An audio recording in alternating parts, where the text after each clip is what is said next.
Truck ban at malawakang rerouting ipatutupad sa kasagsagan ng San Jacinto Town Fiesta. Para sa detalye kasama natin Idol Denise Brillante. 104.7 IFM Report.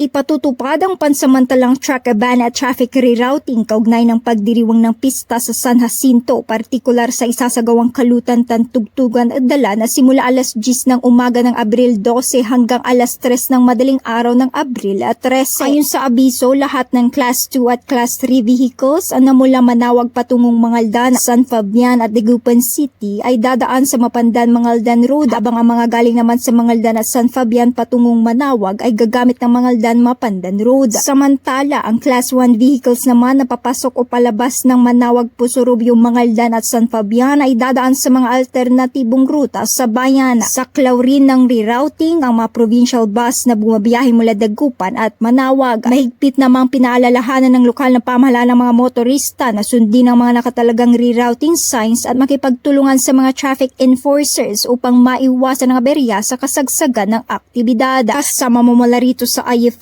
News Dagupan, ito si Idol Denise Brillante Tatak. IFM IFM News. IFM News. IFM News.